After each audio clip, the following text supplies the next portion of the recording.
kakak Dia, ada kakak Fali, dan ada kakak Puja. Nah, adik-adik semuanya persiapkan diri, ambil Alkitabnya, kita akan memulai ibadah kita. Semuanya bangkit berdiri, kita memulai ibadah kita. Tuhan bersama kita dan pasti menolong kita. Amin. Salam dari Tuhan Yesus, Dia senang kita ada di sini. Salam bagi Ibu. Adik-adik, dengan penuh semangat, mari kita mengangkat pujian hari ini, harinya Tuhan.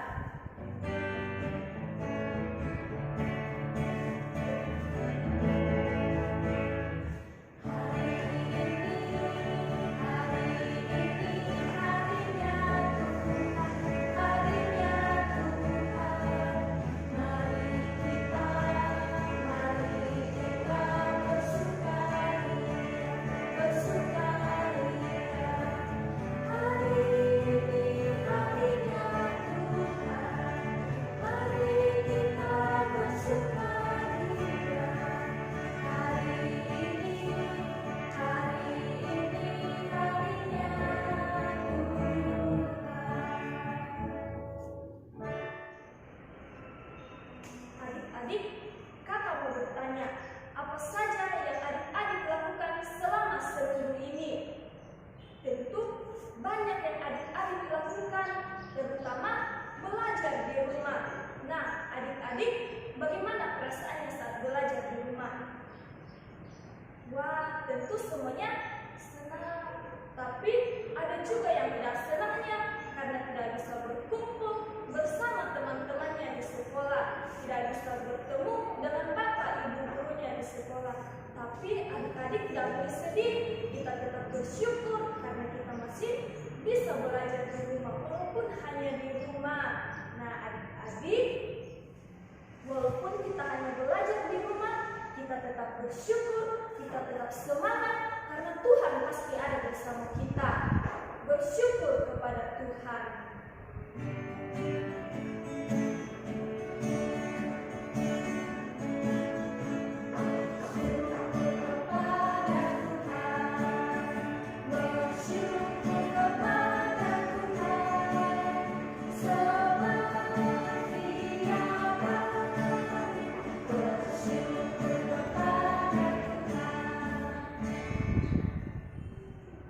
Adik-adik, sekarang kita akan bermazmur dari Mazmur 54 ayatnya yang ke-8. Dari Mazmur 54 ayatnya yang ke-8 kita baca bersama-sama. Mulai. Dengan rela hati aku akan mempersembahkan korban kepadamu. Bersyukur sebab namamu baik ya Tuhan. Amin. Adik-adik, hari ini kita akan mendengarkan firman Tuhan. Namun sebelumnya, mari kita berdoa, ambil sikap berdoa yang baik, lipat tangan, tutup mata. Kita berdoa. Terima kasih Tuhan Yesus, Tuhan sudah menyertai kami. Kami memuji dan memuliakan nama-Mu, dan hari ini Tuhan kami rindu untuk mendengarkan firman-Mu. Urapi kami dengan Roh Kudus-Mu, sehingga kami boleh mendengarkan dengan baik dan melakukannya dalam setiap langkah kehidupan kami. Ini doa kami Tuhan, di dalam nama-Mu kami berdoa. Amin. Adik-adik, siapa yang masih ingat cerita minggu lalu? Nah, siapa? Nah, cerita minggu lalu menceritakan bangsa Israel bersama dengan Musa di Gunung Sinai. Nah, setelah itu mereka pun melanjutkan perjalanannya. Nah, adik-adik mau tahu bagaimana kelanjutan ceritanya? Mari kita lihat video berikut ini. Ketika Musa berada di Gunung Sinai, Tuhan memberinya perintah untuk membangun kemah suci, tempat di mana Tuhan bisa tinggal di antara mereka. Tempat itu disebut tabernakel, terbuat dari bahan-bahan yang dapat dikemas dan dipindahkan saat mereka melakukan perjalanan melalui hutan belantara.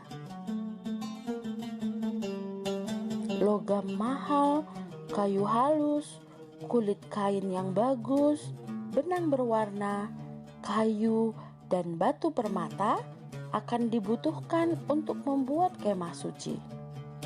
Orang-orang Mesir telah memberi bangsa Israel hadiah-hadiah mahal ketika meninggalkan Mesir.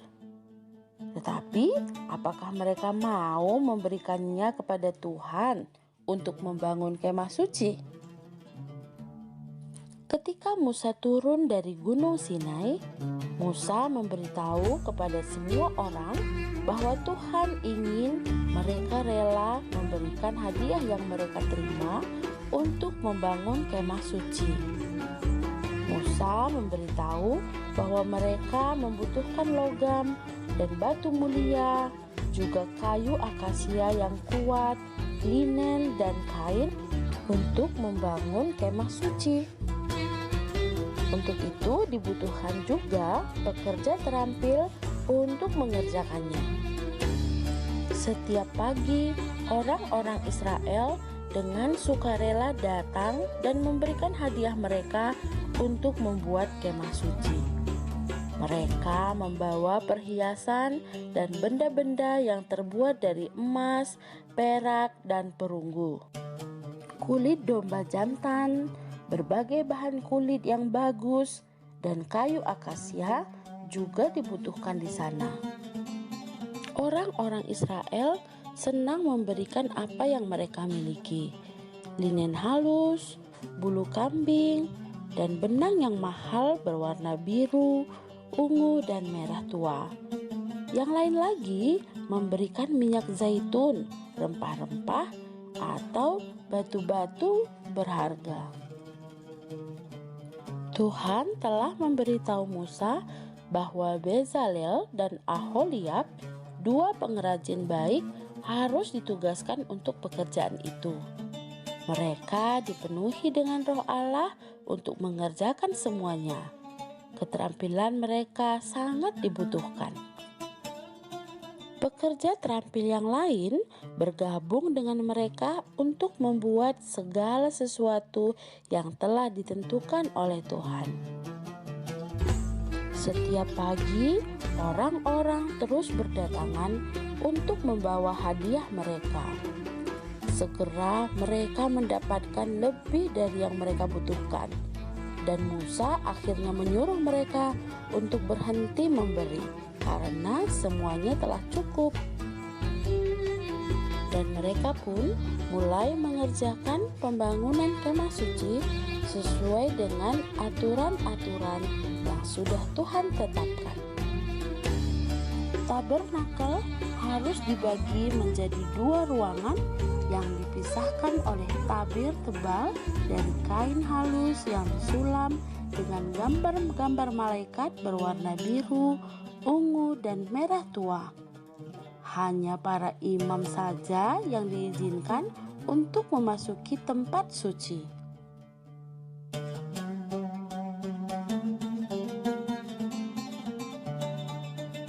Satu-satunya benda yang dibuat untuk dimasukkan ke dalam tempat Maha Kudus adalah sebuah bahtera yang terbuat dari kayu akasia dilapisi oleh emas. Penutupnya terbuat dari emas murni dengan dua kerubim saling berhadapan yang sayapnya bertemu. Di balik penutup inilah kehadiran Tuhan akan terjadi. Tiang-tiang emas dan penutup dibuat untuk para imam agar dapat mengangkat dan memindahkan bahtera dalam perjalanan mereka. Selain itu, ada juga meja yang terbuat dari kayu akasia yang dilapisi oleh emas. Ada juga dudukan lampu dengan 7 cabang yang terbuat dari emas murni. Ini dibuat untuk menerangi tempat suci.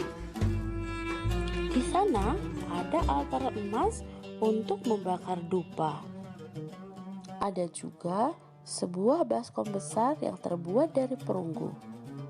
Ini digunakan agar para imam dapat mencuci tangan dan kaki mereka sebelum melayani Tuhan di kemah suci. Selain itu, ada mezbah persegi dari kayu akasia yang dilapisi dengan perunggu.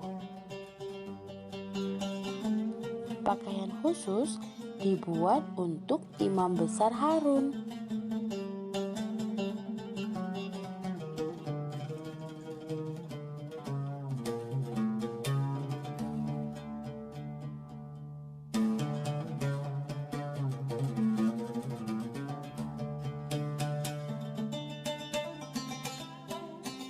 Ketika semuanya sudah siap, kemah suci dibangun di tengah-tengah perkemahan bangsa Israel. Musa juga menempatkan 2 loh batu yang berisi hukum-hukum Allah ke dalam bahtera itu dan menempatkannya di atasnya. Setelah semuanya selesai, Harun serta putra-putranya mengenakan jubah mereka. Kemuliaan Allah memenuhi kemah suci.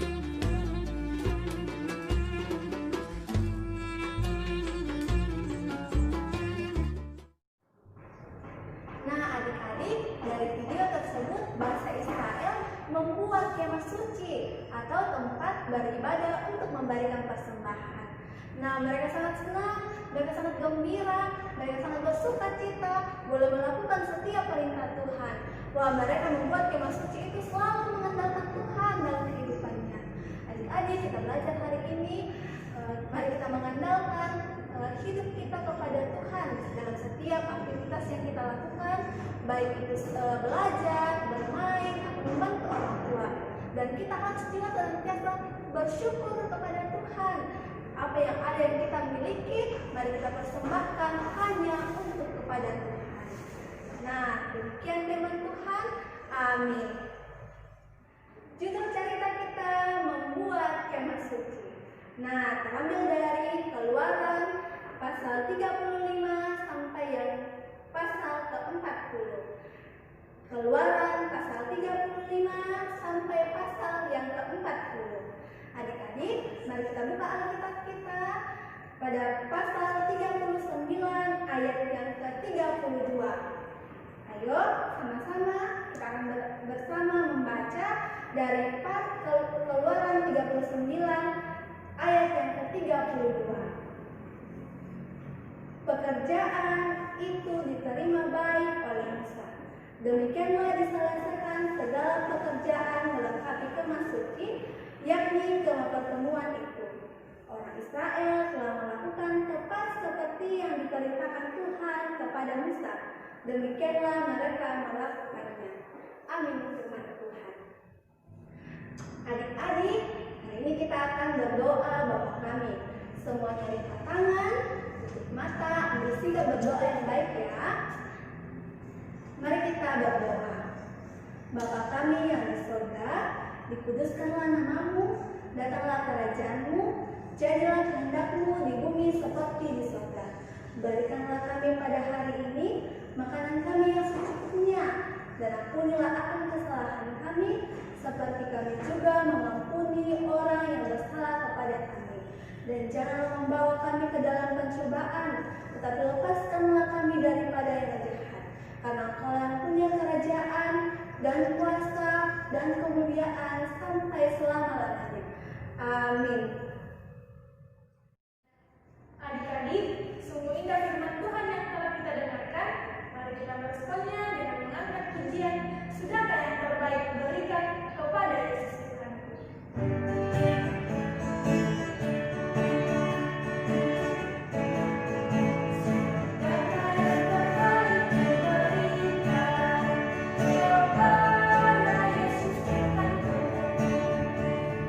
Serta kepada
tetapi tidak menyurutkan semangat kami untuk selalu mengejar masa depan kami. Berkati kami di bangku pendidikan kepada Tuhan. Tuhan Yesus, kami berdoa buat orang tua kami dimanapun mereka berada. Tuhan selalu jaga mereka, Tuhan sertai, Tuhan berkati dalam usaha dan pekerjaannya. Tuhan, kami berdoa untuk Indonesia, untuk pemerintah kami di tengah-tengah corona saat ini. Tuhan berkati kami sehingga corona dapat selesai dan kami boleh melanjutkan aktivitas kami seperti dahulu. Tuhan, kami berdoa sepanjang minggu ini jika ada anak-anak-Mu yang berulang tahun, Tuhan berkati mereka, Tuhan tambahkan sukacita mereka, dan Tuhan berkati dan selalu memberikan mereka kesehatan. Tuhan, kami berdoa jika ada anak-anak-Mu yang sakit, Tuhan rawat tubuhnya, Tuhan berkati setiap makanan, minuman, bahkan obat-obatan yang mereka konsumsi, semoga dari dalamnya mereka boleh sembuh hanya untuk Tuhan. Tuhan, kami berdoa buat bencana yang terjadi di Masamba. Tuhan berkati orang-orang yang ada sana, Tuhan cukupkan kebutuhan yang mereka butuhkan, dan selalu berikan mereka kesehatan, kekuatan, dan pengharapan kepada-Mu. Tuhan, kami tak lupa berdoa untuk persembahan kami. Tuhan berkati persembahan ini agar boleh digunakan dengan baik untuk kemuliaan nama-Mu saja. Tuhan Yesus, ini doa kami, ini ungkapan syukur kami, di dalam nama-Mu kami sudah berdoa. Amin. Adik-adik, aktivitas kita sepanjang minggu ini di rumah yaitu menghafal ayat Alkitab dari Kolose pasal 3 ayatnya yang ke-17. Kolose pasal 3 ayatnya yang ke-17 yang berbunyi, dan segala sesuatu yang kamu lakukan dengan perkataan atau perbuatan, lakukanlah semuanya itu dalam nama Tuhan Yesus sambil mengucap syukur oleh Dia kepada Allah Bapa kita. Amin. Jadi adik-adik hafal ayat Alkitab ini, kemudian di video sambil menghafal, lalu dimasukkan ke dalam grup sebagai aksennya ya. Nah, adik-adik, mari kita bangkit berdiri, kita mendengarkan petunjuk hidup baru dari Kolose 3 ayat 17. Dan segala sesuatu yang kamu lakukan dengan perkataan atau perbuatan, lakukanlah semuanya itu dalam nama Tuhan Yesus, sambil mengucap syukur oleh Dia kepada Allah Bapa kita. Mari kita menyanyikan lagu ucapan syukur kita, Jalan Serta Yesus.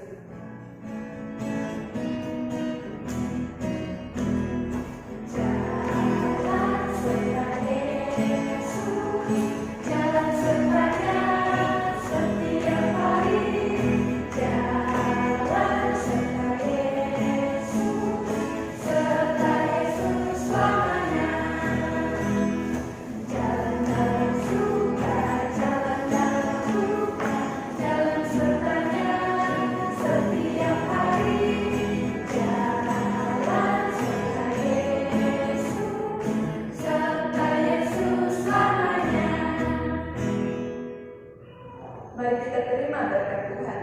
Tuhan melihat engkau, amin. Tuhan menjaga engkau, amin. Tuhan menyayangi engkau, haleluya, haleluya, amin. Kami dari guru-guru sekolah minggu Jemaat Karambe mengucapkan Selamat hari Minggu, Tuhan Yesus